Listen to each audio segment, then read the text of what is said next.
Buenas noches, gracias por acompañarnos a su programa Tertulia de Noche. Hoy estamos en vivo a través de canales 14 y 16, en una noche lluviosa que estamos disfrutando aquí en Ciudad Quesada. Bueno, gracias a Dios por esa agua, pero también uno a veces se preocupa por si llueve mucho, que las partes más bajas de este cantón, la población que vive cercana a los ríos pueda tener algún perjuicio por las lluvias y las crecidas de los ríos. Así que a tener cuidado y a estar vigilante de los ríos, pero bendito Dios por esta lluvia tan hermosa que nos regalan estos días. Hoy vamos a hablar un tema que tiene que ver con la educación. El sector educativo, incluso la misma ministra de Educación, están en contra de un proyecto de ley que habla sobre la educación dual. ¿Qué es la educación dual? Bueno, en los países más desarrollados del mundo es muy común escuchar el término de educación dual. Este método de enseñanza consiste en combinar la educación académica con una educación práctica, que normalmente se desarrolla en una empresa. Esta forma de educación es muy popular en países como Alemania y Austria, y recientemente se ha trasladado a países emergentes como Colombia y también China. El 11 de junio del 2015, el presidente de Costa Rica, Luis Guillermo Solís, anunció a los medios de comunicación el ofrecimiento de ayuda del gobierno de Alemania a través de su canciller Angela Merkel para desarrollar en Costa Rica la educación dual. Para el presidente Solís, esto era motivo suficiente para que los costarricenses se sintieran muy contentos. No obstante, para los educadores de nuestro país, que sí conocen y entienden lo que representa el sistema de formación dual, ese anuncio fue más bien motivo de preocupación y señal que a los muchos problemas que ya afronta la educación costarricense se sumaría además otro más. Y es que el motivo de esa preocupación no era gratuito, ya que desde el mes de octubre del 2014, un grupo de diputados había presentado a la corriente legislativa el proyecto de ley de educación dual. Hoy vamos a conversar con Ana Doris González, ella es expresidente de la APSE, educadora del CISDEA en San Carlos, y que ha estado muy de cerca en este tema, y hoy queremos compartir con ella para que nos explique más su preocupación, porque realmente hay un sector empresarial que ve este tema con otros ojos. Y analizando hoy un poco y leyendo sobre el tema de educación dual, realmente la experiencia, como se lo leíamos, viene de Alemania. Incluso México tiene educación dual y que toma a Alemania como un ejemplo, que es una sociedad totalmente diferente. Y aquí en el país se quiere aprovechar, según dicen, para usar tanto la educación y que los estudiantes a la vez tengan práctica profesional, como algunos llaman. Más adelante vamos a ver sobre el tema de garantías y otros aspectos importantes que hay que señalar en este espacio. Así que siéntese cómodo si a usted le interesa este tema y comparta con nosotros esta tertulia de noche. Muchas gracias por acompañarnos y bienvenida. Gracias a usted, Alvarito. Es un placer para mí y un saludo, un abrazo caluroso para todos los amigos, los hermanos sancarleños y más allá, hasta donde lleguemos, todos somos los mismos, somos ciudadanos, somos trabajadores. Más bien aprovechar la oportunidad para agradecerle a Canal 14 y a Copelesca que nos permite este espacio. Siempre es un placer compartir con todos los televidentes. Interesante que la educación de formación dual nació en Alemania, precisamente a principios del siglo XIX, como una forma de ofrecer a la sociedad y al sector empresarial de ese momento los profesionales con la preparación académica y la práctica profesional que requiere la realidad económica e industrial en ese momento.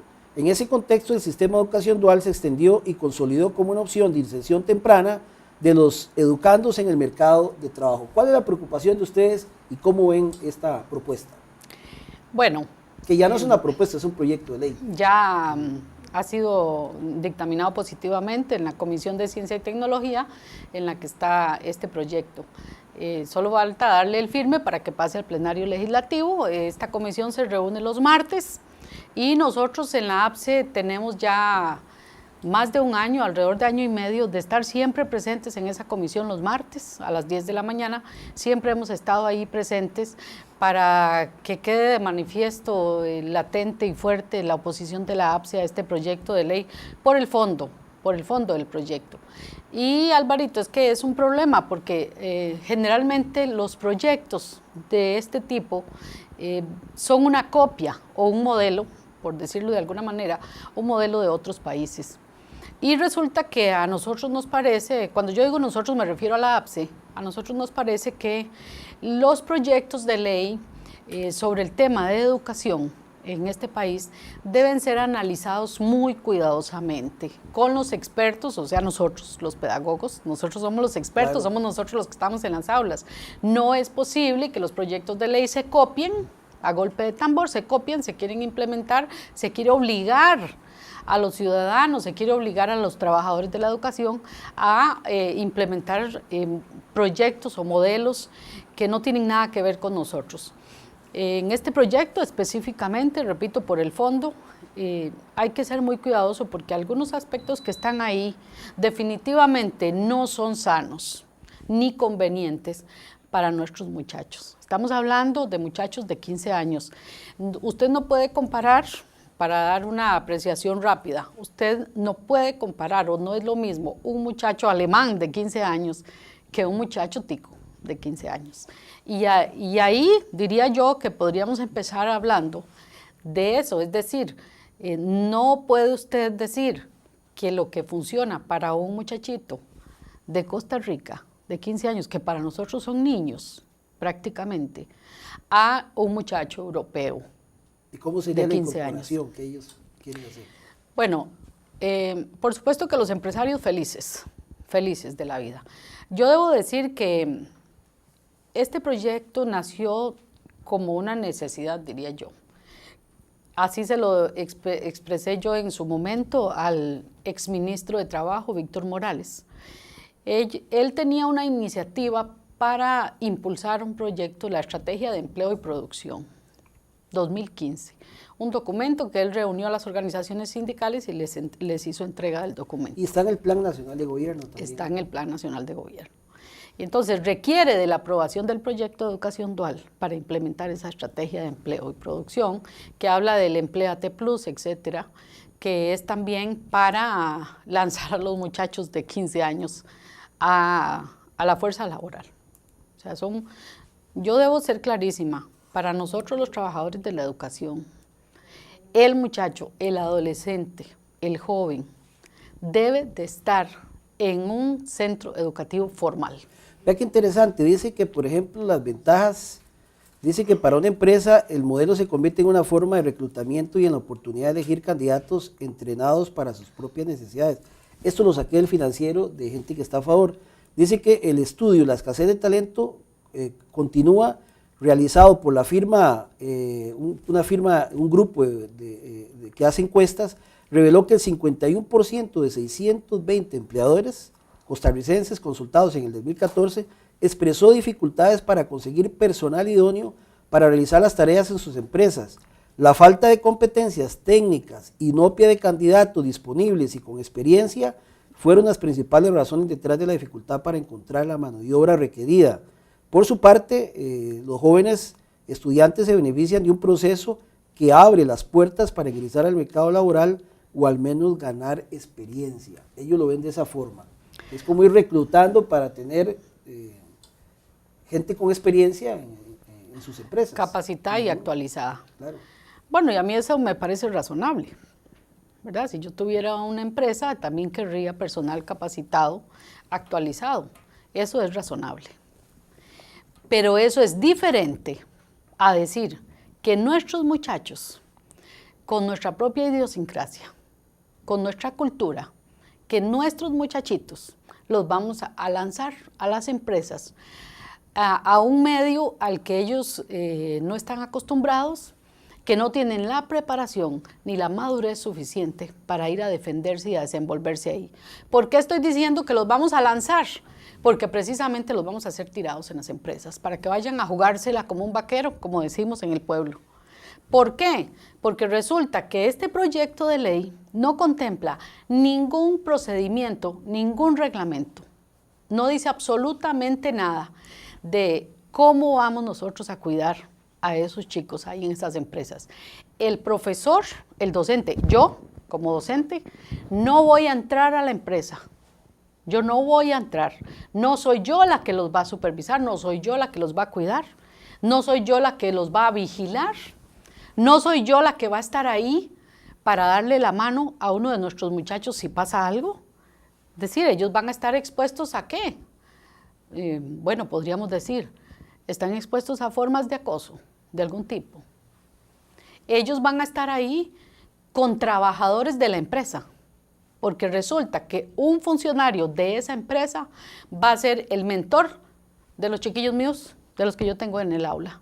Yo les digo chiquillos porque para mí los chicos de 16, 17 años son chicos. Pero ¿cómo se repartiría tiempo en las aulas y tiempo en las prácticas? Bueno, el proyecto precisamente contempla que los muchachos van a estar una tercera parte del tiempo que están ahora en las aulas nada más y 2/3 partes en la empresa. Es decir, del tiempo que están ahora los chicos en el colegio, ellos estarían 2 días, por decirlo de alguna manera, y 3 días en la empresa. Y entonces ahí vamos a un punto delicado. ¿Cómo vamos a darle la formación integral al muchacho si el muchacho no va a estar en el centro educativo? Cuando habla integral, ¿a qué se refiere? Nos referimos, ¿por qué se dice que el proceso educativo tiene que ser integral? Porque el muchacho en el centro educativo no solo aprende matemáticas, ni español, ni ciencias. El muchacho aprende artes plásticas, aprende de cultura, música, etcétera, religión. Hasta religión. Eso es para nosotros un proceso de enseñanza integral. El tiempo que el muchacho no solamente está en el aula con X o Y profesor de X o Y materia, sino que interactúa con los mismos muchachos de su edad. Eso es fundamental. Pero bueno, ahí nuestros detractores dicen que nosotros nos estamos oponiendo o que nosotros no queremos que los chicos prosperen. No, precisamente la formación de un ciudadano integral requiere definitivamente de que tenga el proceso en la edad conveniente. Y un muchacho de 15 años, de los 15 a los 18 años, 19 años, debe de estar en el proceso de enseñanza-aprendizaje formal en un centro educativo con muchachos de su misma edad y no trabajando en una empresa. Ahora, ¿quién autorizaría, o sea, cualquiera podría entrar después de 15 años o tiene que tener algún requisito especial para poder estar esa parte del tiempo en una empresa? Bueno, el requisito es tener 15 años y la primaria, nada más. Se supone que el centro educativo, un centro educativo puede ser el INA, puede ser privado, un centro educativo junto con la empresa es el que escoge a los muchachos que van a ir a esa empresa, a hacer lo que en este momento se llama, en los colegios técnicos, se llama práctica supervisada. Es decir, los muchachos van 3 meses a una empresa, pero siempre con la supervisión del docente, del pedagogo. Nosotros somos los pedagogos. En ese caso, el proyecto saca al docente y lo deja a supervisión del empresario o de la empresa misma. El mentor en la propuesta, el funcionario de esa empresa se le llama mentor. Él es el que va a estar con los muchachos. Cada mentor estará con 5 muchachos máximo. El docente no existe ahí. Para que el docente vaya a la empresa a hacer alguna, diríamos entre comillas, práctica supervisada o a supervisar a los muchachos, lo que hacen ahora los compañeros en los colegios técnicos, para que él pueda entrar, tiene que tener previamente la autorización de la empresa. Pero pareciera, digamos, tal vez para el oído del muchacho suena bonito, ¿verdad? Porque ¿cómo está el tema de la remuneración? ¿Hay remuneración económica o es mera práctica? No, no existe un contrato laboral. El muchacho no entra ahí con ningún respaldo ni con ninguna garantía. Es más, la póliza con la que entra el muchacho es la póliza que pagamos los papás en el colegio, lo normal. Un accidente, ahí no lo pase cubre algo, nada. Se corta un accidente, No. ¿eso quién lo cubre? La póliza estudiantil, hasta donde llega, que es como a 500,000 colones. Se le quita la responsabilidad al empresario. El empresario no tiene ninguna responsabilidad con el muchacho. El proyecto contempla cuáles son los requisitos de la empresa. Y es curioso porque ahora en el último borrador, lo que dice nada más es que la empresa dotará de lo necesario de acuerdo a las posibilidades de la empresa. Yo leí, no sé si es el mismo proyecto, porque habla de que la empresa ofrecería un beneficio económico de un 30% de salario para el primer año equivalente al puesto que se está capacitando, un 40% para el segundo año, y si existiese para un tercero, el beneficio sería la mitad de lo que se gana un salario. Es una beca, no es un salario. Sí, es una beca, podría optar el muchacho por la beca. Eso es de lo que habla, de una beca. Es una condición, digamos, muy poca para, digamos, accesar a un muchacho al mercado laboral, si uno lo ve desde el punto de vista laboral. Otros lo ven desde el punto de vista, digamos, de la educación. Habría que ver que ustedes lo ven desde el punto de vista educativo y ellos lo ven desde el punto de vista laboral. Hablemos desde el punto de vista como padres de familia. Le voy a decir yo como mamá, yo soy una madre de familia, hipotéticamente hablando, que tengo 2 hijos, uno de 15 años y otro de 17 años. Mis hijos estudian, digamos, en el Liceo San Carlos. Pero bueno, cualquier padre de familia, en este momento usted, señor padre de familia, está pensando, bueno, es genial la idea. Yo quiero que mi hijo vaya a un colegio técnico o a Lina para que me lo manden de una vez con 15 años, porque yo necesito ese dinero. Es decir, en las condiciones actuales, claro, en las que están las familias, dígame usted si no pensaría usted que es genial que su hijo de 15 años o su hijo de 17 o de 16 o de 18, de 19, hasta de 20, que vaya de inmediato, aproveche ese tiempo. El papá piensa, bueno, mi hijo va a estar estudiando, se está preparando en una profesión, y le está entrando un dinerito, el que sea. Álvaro, si nosotros tomamos en cuenta que en el CINDEA San Carlos y en los otros centros educativos de este país, los estudiantes se están matriculando, muchos de ellos, con la única intención de tener acceso a la beca de FONAVE. Y no estoy mintiendo, es una absoluta realidad. Para que le hagan el estudio de Limas, etcétera, y poder disfrutar de esa beca. Los padres de familia en estado de pobreza, en que hay en este país, que son muchas familias, lo ven como una buena opción. Claro. Y entonces, claro, yo diría, pues yo voy a sacar a mis hijos del liceo y los voy a mandar al colegio técnico, porque ahí ellos van a tener una entradita de dinero y a la larga topen con suerte y nos salgan buenos los chiquillos para el trabajito ese, y tal vez la empresa se los deje ahí trabajando. Y es tan cierto esto que te estoy diciendo que en un programa estuve yo discutiendo sobre este tema con el presidente ejecutivo de Lina.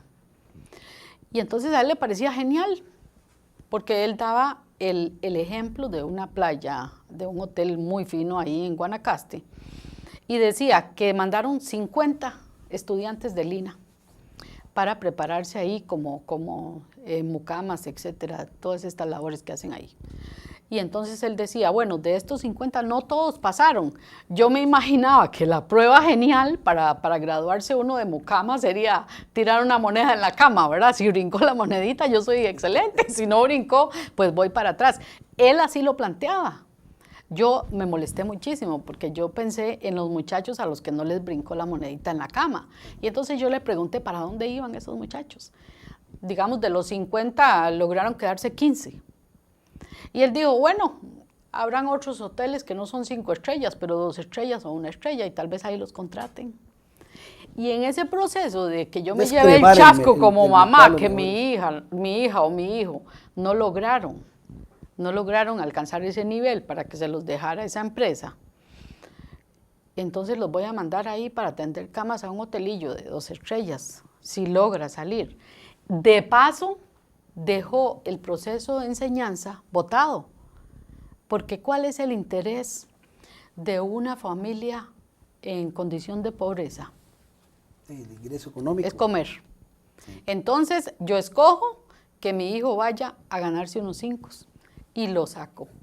Eso es lo que pretende estos proyectos. Entonces, lo que a nosotros nos interesa, a nosotros los pedagogos, a nosotros los padres de familia que entendemos de la importancia enorme del futuro de nuestras familias, lo importante que es que nuestros muchachos logren culminar el bachillerato, que logren entrar a la universidad, que logren un proceso de preparación profesional, pero acorde con su edad, que reciba una educación integral, que conozca de cultura, un muchacho que desarrolle sus propias habilidades, aunque hay serias deficiencias en el sistema educativo.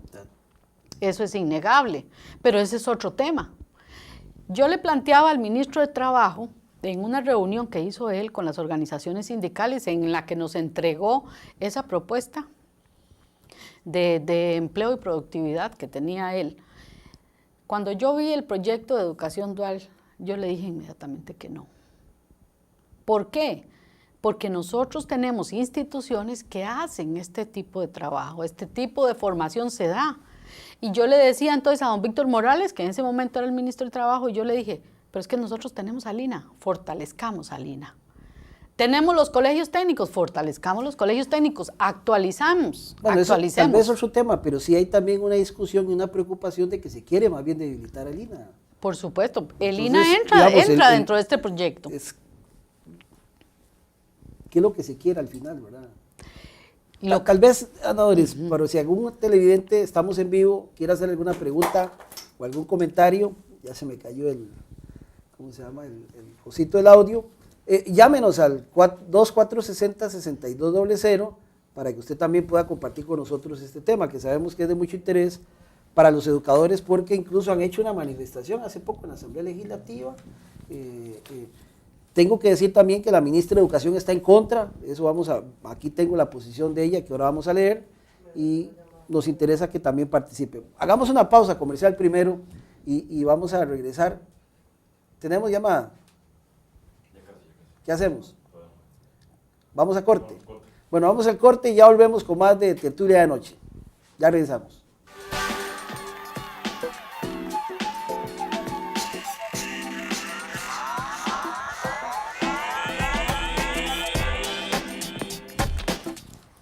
Bien, continuamos con Tertulia de Noche. El tema de hoy es educación dual. Nos acompaña Ana Doris González, expresidenta de APSE, educadora del CINDEA de San Carlos.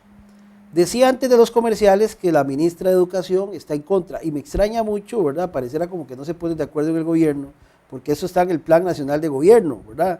Y la ministra de Educación, Sonia Marta Mora Escalante, aclaró que ella no avala este proyecto referente a la educación dual, pues omite las recomendaciones realizadas por el Consejo Superior de Educación y ese mismo ministerio. Leo textualmente, la ministra indicó, al omitir la exclusión de la educación formal del ámbito de aplicación de la nueva legislación en el texto aprobado por la Comisión Legislativa el 21 de junio del 2016, visualizamos el riesgo de que los y las estudiantes puedan transitar de la educación formal a la educación no formal, provocando un aumento en la deserción escolar. Bueno, es curioso, pero el año pasado, cuando yo era la presidenta de APSE todavía... Pero a mí lo que me extraña es que esto se supone que tiene que llevar el aval del Ministerio de Educación, porque tal vez ahora lo comentamos, quién va a hacer los programas, si va a haber cambios, todo lo que requiere una parte, digamos, ya estructural que tiene la educación de este país. Pero continúe. Sí, precisamente, bueno, qué interesante que entremos al tema de la ministra de Educación. A mí siempre eso me encanta. El año pasado, es curioso, pero el 1 de septiembre, la APSE convocó a una movilización a los compañeros de los colegios técnicos que en la sana teoría serían los primeros que impactaría también este proyecto, ¿verdad? En la parte laboral, que eso podríamos comentarlo si hay tiempo. Y resulta que nosotros llamamos a los compañeros para que nos manifestáramos en la Asamblea Legislativa el 1 de septiembre. Nos rebajaron el día, todos los compañeros. Y es curioso, porque ahora resulta que la ministra está en contra del proyecto. En ese momento, nosotros fuimos, peleamos, nos manifestamos, estuvimos ahí fuertemente luchando. Ese día llegaron 3.500 compañeros de los colegios técnicos y se logró que se excluyera a los colegios técnicos de ese proyecto. Ahora volvieron a entrar y se excluye a los colegios técnicos con nuestra lucha, rebajándole a los compañeros el día, ¿verdad? Un mecanismo de represión absoluto. La ministra se hace presente a la Comisión de Ciencia y Tecnología y da algunas recomendaciones al proyecto ya estando por fuera de los colegios técnicos. Entonces ella hace algunas recomendaciones sobre, por ejemplo, que sea el MEP y el Consejo Superior de Educación, ¿verdad? El que hable de planes, de programas, etcétera. Algunas recomendaciones como esas hizo ella. Yo estaba ahí presente en el momento en que ella hizo su exposición y le pareció ya genial el proyecto con esas recomendaciones. Ahora se llevan el chasco, sí, porque no se ponen de acuerdo, no sabemos qué pasa, y resulta que ninguna de las recomendaciones de la ministra las tomaron en cuenta, mucho menos lo que nosotros íbamos a decir, ¿verdad? Y es curioso porque entonces ahora que no se toman en cuenta las recomendaciones del Ministerio de Educación y que además preocupan algunas cosas, se vuelve a incluir a los colegios técnicos en el proyecto. ¿Y por qué, digamos, le preocupa que se incluya o se excluya el colegio técnico? O más bien se vuelvan a incluir al colegio técnico. ¿Qué pasa ahí? Bueno, primero nosotros vamos a muerte contra esto, contra el proyecto por el fondo, precisamente. Nosotros no aceptamos ese proyecto. Y yo debo de decirlo, hay que puntualizarlo. Los pedagogos, los expertos somos nosotros, los que estamos en las aulas. Pero explíqueme lo de los colegios técnicos, ahí tenemos muchos. ¿Qué pasa si se incluyen en el proyecto con ellos? Bueno, imagínese usted precisamente que los muchachos que están en el proceso de enseñanza formal lo sacan. Y entonces hablemos de la formación integral, otra vez vamos a lo mismo, que es en el centro educativo, en el colegio técnico, donde él recibe ese proceso. En el colegio académico, donde se da ese proceso de formación integral, el muchacho sale de ahí y lo va a dejar botado, porque ¿cuál es el momento? ¿A qué hora regresa el muchacho otra vez a recibir ese proceso de enseñanza-aprendizaje? Si recordemos que el muchacho con 15 años, ahí no dice que sea de noveno, ahí no dice que sea de octavo, que tenga noveno concluido, ahí no dice nada de eso. 15 años y primaria. 15 años y primaria. Puede estar con 15 años en octavo. Tiene la primaria, tiene... Pero sí tiene que estar estudiando, ¿no? En el colegio, en un centro, en una institución. Puede ser privada. Aunque vaya quebrado. Pero eso no importa. Eso no importa. Si el muchacho llegó y sirvió para sostener este tornillo así 1000 veces... Si no hay notas que digan, bueno, si usted va bien, tiene derecho a estar aquí. Nada. Aunque vaya quebrado, puede estar ahí. El proyecto no contempla nada. En el único transitorio que tiene el proyecto, dice que los reglamentos necesarios para esto, para ejecutar o poner en práctica el proyecto, serán elaborados por el Poder Ejecutivo. Nada más. Aquí no habla de ninguna regulación, de un proceso disciplinario, qué va a pasar con un muchacho que tuvo un problema ahí en la empresa, nada, nada, nada, nada. Y si vamos al tiempo, repito, de que el muchacho va a estar separado de ese proceso, que definitivamente queda truncado el proceso de enseñanza-aprendizaje, ahí todo se perdió. Es decir, un esfuerzo enorme del muchacho y de los padres de familia se perdió y quedó truncado. Es curioso, un detalle interesante. Resulta que en una empresa vamos a capacitar 10 mentores. Repito, el mentor es el que capacita en la práctica al muchacho. ¿Quién capacita a los mentores? Porque recordemos, un empleado de una empresa, un funcionario, no es un pedagogo. Es un especialista en un tema. En un área. Un específico, claro. Y entonces, ¿cómo va a hacer para capacitar a nuestros muchachos? Le va a enseñar lo que él sabe, tal vez, orientarlo. No está capacitado para enseñar. Él no es un pedagogo. Entonces, ¿quién va a capacitar a ese mentor? ¿Quién? Nosotros, los pedagogos.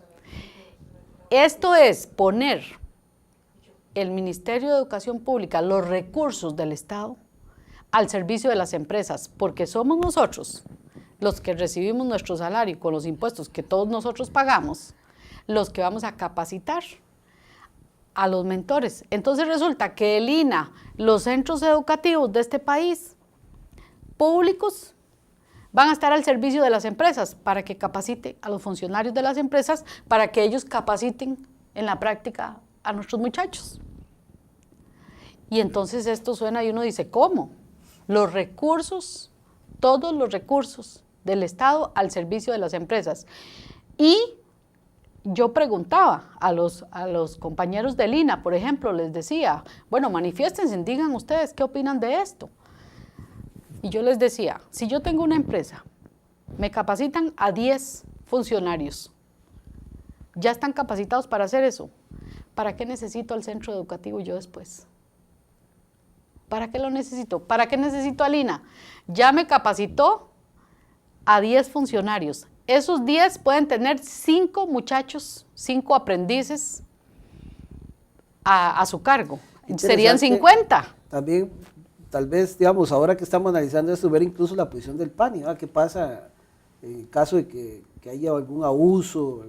Tantas cosas que también puedan pasar a esas edades de acoso, cosas de ese tipo. ¿Quién es el responsable de todo eso, verdad? Al final.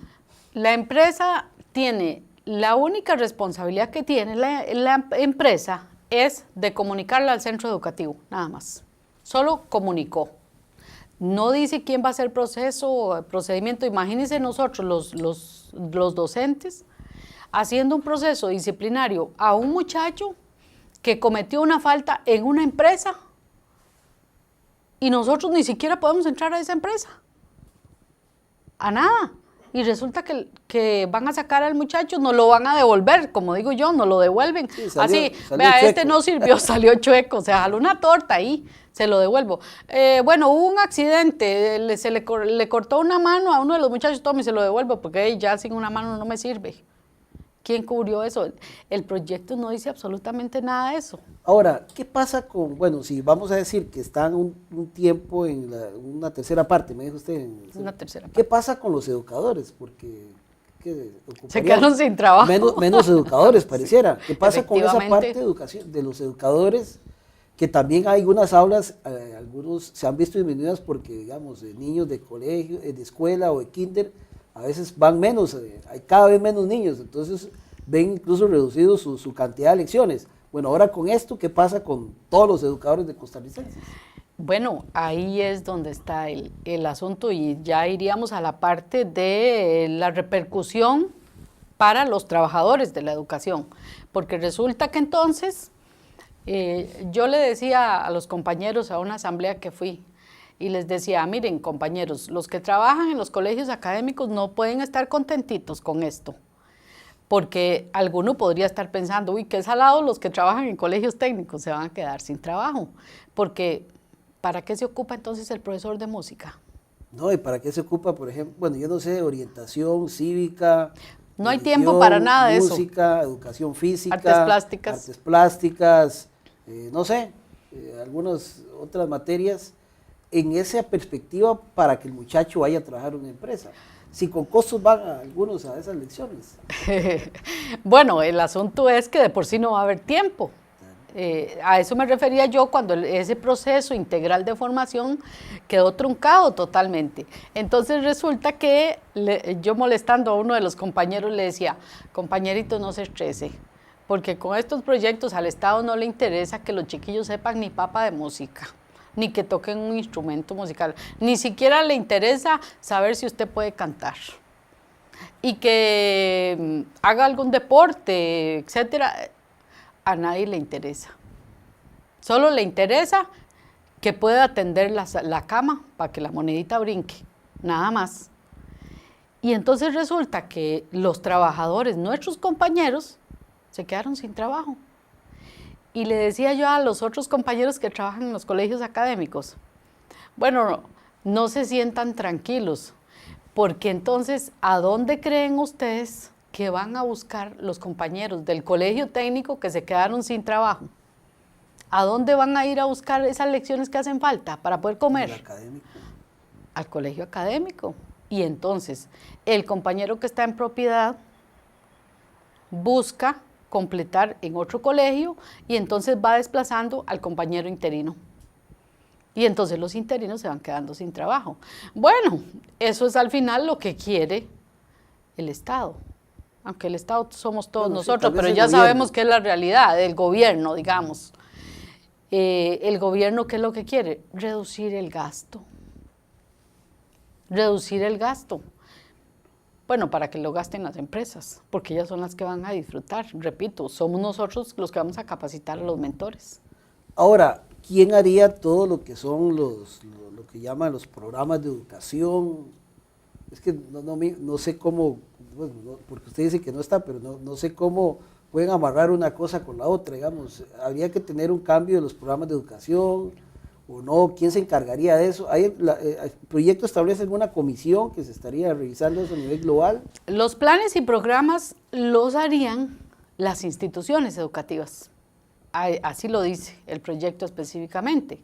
Y entonces ahí es donde seguro la ministra brinca, porque en el Ministerio de Educación Pública hay un órgano encargado de aprobar los planes y programas de estudio, ¿verdad? Que es el Consejo Superior de Educación. Pero resulta que en este proyecto son las instituciones educativas las que harían los planes y programas y deberán de ser validados por el CONEDUAL. ¿Y qué es eso? Consejo Nacional de Educación Dual. El proyecto, ahora el último dictamen que se le dio al último borrador, sufrió unas modificaciones. El CONEDUAL va a estar formado por los jerarcas del Ministerio de Educación, del Ministerio de Trabajo. Antes contemplaba que iba a haber una persona, un estudiante de educación dual, ¿verdad? De una institución pública, de una institución privada. Y resulta que ahora, casualmente es en el artículo 4 del proyecto, en el que habla de la integración del Consejo. Ahora, en la última versión, también el jerarca de Lina estaba incluido en el CONEDUAL, se mantiene ahí todavía, y un empresario, un representante de las cámaras empresariales. Sí, de la OCAEP, ¿verdad? Antes se hablaba por todas partes de un empresario alemán, de las cámaras alemanas, y nosotros hablamos entonces, decíamos inmediatamente de la interferencia de cámaras empresariales extranjeras utilizando los recursos de nuestro sistema educativo, ¿verdad? El presupuesto del Ministerio de Educación Pública usándose. Y ahora incluyeron al CONARE, eliminaron la representación de los estudiantes e incluyeron a un representante sindical, uno nada más, ¿verdad? No hay ningún reglamento ni dice nada de cómo se va a escoger ese representante sindical. Seguramente no va a ser Ana Doris González, por supuesto, la que esté ahí, claro. También ahora incluyeron un representante de la Defensoría de los Habitantes y un representante del CONESUB.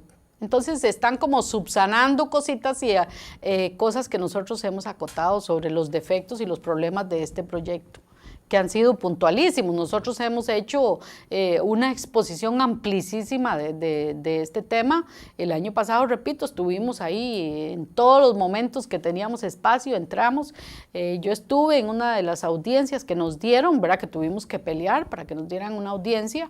Yo aproveché y hablé como 1 hora, tengo el acta de esa sesión en la que estuve exponiendo yo por qué la APSE se oponía. Y resulta que hay que estar exponiendo a cada rato de por qué nos oponemos, porque ellos le van haciendo cambios para maquillarlo y adornarlo. La ANDE también se opone. Todas las organizaciones. Las organizaciones sindicales. Porque yo sí, digamos, eso que usted señala, de hecho que pareciera como que va a haber un cambio en todos los modelos de la educación, desde el nivel, digamos, de que ustedes hablan, primaria y secundaria, hasta el nivel universitario, porque ya perfilarían una especie de especialización empresarial y dejarían muchas de esas materias que hoy en día se ven en las universidades, las filosofías, sociologías, ese tipo de cosas, que no es que vayan a desaparecer, pero tendrían quizás menos demanda que ya carreras más especializadas. Habría que ver si el muchacho termina la educación secundaria y quiera estudiar en una universidad, una vez que comienza a ganar salario. Eso es un criterio muy personal, lo que yo voy a decir. Yo creo que cuando los muchachos los ponemos a trabajar muy jóvenes, se desinteresan en el estudio. Me parece a mí. Yo fui uno de esos, por eso le digo. Yo tuve que trabajar muy joven y uno se desinteresa y ya después viejo comienza a estudiar otra vez. Pero hoy en día vivimos una sociedad de consumo, no sé, me parece que habría que revisarlo más. Y no he visto tampoco como que los padres de familia estén muy enterados, involucrados en este tema, ¿verdad? Bueno, precisamente es un problema para nosotros transmitir detalles como estos que estamos conversando. Por eso es que yo estoy sumamente agradecida con ustedes por permitirme explicar un poco la situación. Porque los papás, nosotros desde el hogar, desde la casa, nosotros estamos solamente pensando cómo sacar nuestras familias adelante. ¿Cómo saca usted una familia adelante ahora? Ahora y siempre, con recursos económicos, con trabajo. Es decir, la única forma de resolver los problemas sociales en este y en cualquier país del mundo es con empleo, generando empleo. Pero generar empleo no puede ser, esa generación de empleo no puede ser a costa ¿de qué? De sacrificar un proceso de formación del muchacho, que es el ciudadano del mañana, ¿verdad? Hablemos con pasión. Bueno, está Juan Félix Morera, que nos llama por venir. Buenas noches, Juan Félix, y muchas gracias por interesarse en el tema. Muy buenas noches, don Álvaro. Un saludo a Doris, siempre líder en la lucha de los derechos de nosotros los educadores. A mí como orientador y como educador me inquieta algo que tal vez don Doris todavía no lo ha comentado. No solamente el problema de una deserción masiva con aprobándose este proyecto de educación dual, sino que también, pues ya lo mencionó, el incrementar la mano de obra barata para distintas empresas, sino que yo todavía voy más allá. Si es apenas una tercera parte, 2/3 partes que el estudiante se va a preparar académicamente, ¿qué va a pasar con bachillerato? ¿Qué va a pasar con bachillerato? Y aparte de eso, los procesos de orientación vocacional, de elección vocacional, ¿qué pasaría con las universidades? Porque así como puso Ana el ejemplo de colegios técnicos, que el personal tendría que ir a buscar trabajo, a pedir lecciones a colegios académicos, y cuando una universidad como la Universidad de Costa Rica, la Universidad Nacional o X universidades del país, le llegue un porcentaje menor de estudiantes, eso va a generar un caos también, si no me equivoco, que me corrijan ahora. Y pues nuevamente felicitarlos por el programa y pues valernos de Dios y dar nosotros nuestra lucha. Muchas veces cuando un educador sale a la calle a exigir y a reclamar los derechos, es precisamente una de las lecciones más vivas, más prácticas, que no solamente en 4 aulas, en 4 paredes, se le enseña a un estudiante los valores del respeto, de la honestidad, de luchar por lo que verdaderamente le corresponde a uno. Muchas veces cuando uno sale a la calle y es señalado muchas veces por la misma sociedad, que qué educadores más vagos, que qué peleones, estamos dando un ejemplo de lucha, un testimonio de defender nuestros valores. En eso, pues, que ojalá, pues, pedirle mucho al Señor para que Dios ilumine o elimine a los gobernantes que tienen esos proyectos, y nosotros, pues, que nos ilumine también para ser firmes y no dejarnos amedrentar por esas ideas nefastas del gobierno. Muchas gracias y muy buenas noches. Gracias, Juan Félix. Si alguna persona quiere también llamarnos al 2460-6200, puede hacer y participar. Bueno, y por supuesto que hay que mandarle un abrazo calurosísimo a Juan Félix, el compañero orientador del Colegio de Sucre. Juan Félix apuntaba a algo muy interesante, bueno, la deserción escolar, por supuesto. Deberían de estar muy preocupados los dueños de las universidades, porque precisamente el objetivo ya del padre de familia o de la sociedad en general, el proceso de enseñanza-aprendizaje se interrumpió, el muchacho no se graduó de bachillerato, porque lo que usted decía, que cuando ya uno recibió unos cinquitos, ya es más importante recibir los 5 que estudiar, que de por sí requiere de un sacrificio y un esfuerzo extra, ¿verdad?, para sobrevivir estudiando. Todos hemos pasado ese proceso. Y resulta que entonces el muchacho no volvió, no sacó el bachillerato, no van a ir a la universidad. Y nosotros, los trabajadores de la educación, que abarrotamos las universidades, porque tenemos que estudiar, la competencia es mayor y entonces hay que ir sacando más título y más título y más título. Nosotros hemos enriquecido a los dueños de las universidades privadas en este país, por supuesto. Ya no vamos a tener que hacerlo porque por sí no va a haber trabajo. Y ya en este momento se siente de por sí el problema de empleo, falta empleo para todas las profesiones, para todas las carreras. No hay trabajo, la gente no encuentra trabajo porque no existe en este país proyectos, programas, o no hay respuesta, diría yo más bien, sobre cuál es la estrategia para generar empleo en todas las áreas en este país. Y no estamos hablando solo profesionales, médicos, doctores, no, educadores, no, estamos hablando de que no hay empleo en el agro tampoco. Claro. Lo interesante es que, como señalamos al inicio, es un modelo que viene es un modelo alemán. Y yo estuve leyendo y tengo aquí algunas anotaciones de cómo lo ven los mexicanos, ¿verdad? Incluso habla de establecer programas de estudio, un equilibrio armónico entre la formación teórica y práctica, igual que aquí. Dice, desarrollar en los jóvenes las competencias necesarias para que logren un buen desempeño laboral, al agregar sin que se requiera entrenamiento adicional para iniciar una etapa productiva. Digamos, lo que buscan es, en abundancia, haber mucha oferta de mano de obra para ellos. Interesante, sin que se requiera un entrenamiento adicional para que inicie su etapa productiva. Un entrenamiento adicional. Y lo que estoy leyendo es del modelo mexicano. Y formar a los jóvenes en carreras y campos de interés para las empresas, dicen los mexicanos, para las empresas. No es para el país, es para las empresas.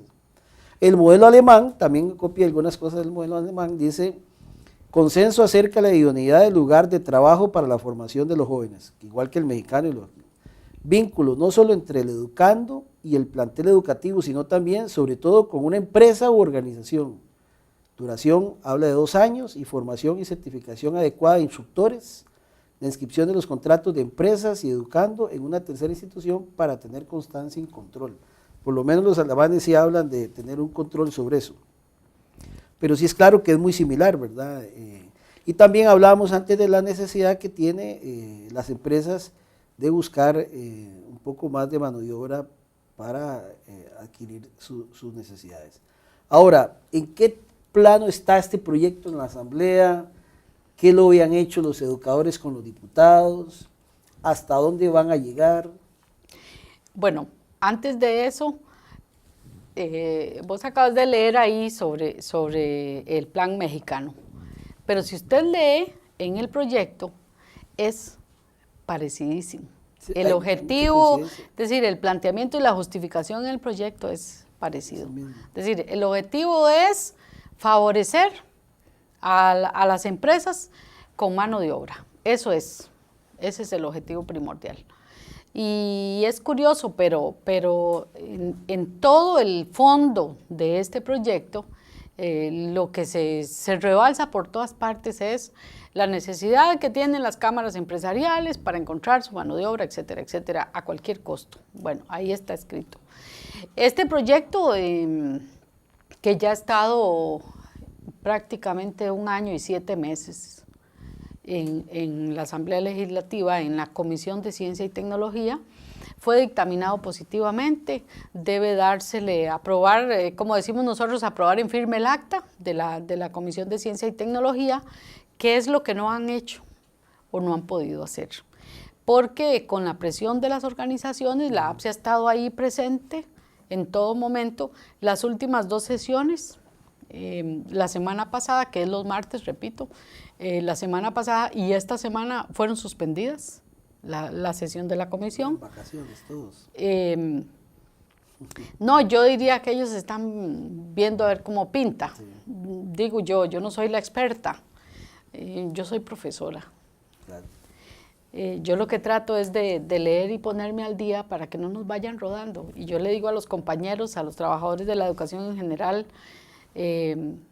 empecemos a dormir con los 2 ojos abiertos, porque nosotros estamos cansadísimos, dormimos con los 2 ojos cerrados y chorreamos babas todos durmiendo. Y el enemigo no. No, no. ese no duerme. No, o duerme con los ojos abiertos, ya aprendieron. Yo estoy aprendiendo. El concepto del Big Brother, el ojo que todo lo ve. ¿Los educadores se interesan por eso o no? Solo está entre los gremios. ¿Ustedes se han dedicado a contarle a los educadores no, qué está pasando? Nosotros en la APSE hacemos un trabajo minucioso de información y capacitación a todos los compañeros. 35,000 afiliados tenemos de secundaria y de primaria, y nosotros hacemos este proceso. Las reuniones, y esto es importante para que la comunidad lo sepa, esos días libres que ustedes ven que los muchachos no tuvieron clase porque los profesores van a una asamblea, van a una reunión. En la APSE, para eso es que hacemos reuniones y asambleas. Nosotros vamos, leemos, estudiamos, viajamos por todo el país, llevando la información a los compañeros. Nosotros lo que hacemos en la APSE es que preparamos a un grupo de compañeros bien preparados para que lleven la información. Tenemos promotores que llevan la información. Aquí en San Carlos, a las reuniones que me invitan yo voy, o se hacen reuniones en los colegios, o es reuniones cerradas de centros educativos o abiertas con varios centros educativos. Todo ese proceso de preparación se hace, nosotros tenemos muchos años, por eso es que movilizamos muchísimos compañeros. Y con respecto a este proyecto, pues por supuesto que todos están enterados del proyecto de educación dual. Ya cerrando, ¿hasta dónde piensan llegar? ¿No van a dejar pasar esto? O porque es parte de, cuando se pone un texto, comienza a negociarse. Y pueden haber cambios, o puede ser que se deseche, venga uno nuevo, o digan no hay educación dual para Costa Rica.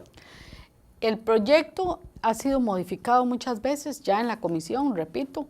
El último tiene unas modificaciones, entre ellas se modificó el financiamiento. Y se dice que entonces se va a tomar el 0.005% del presupuesto del MEP para financiar el Conedual, dice.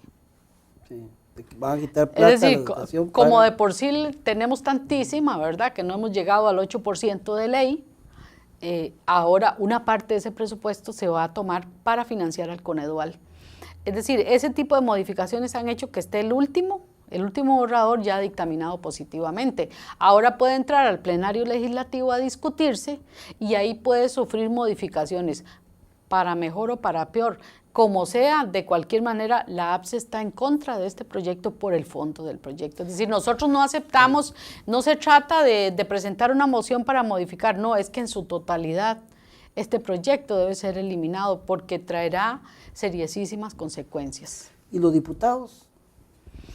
Nosotros hemos hecho también un trabajo de conversación.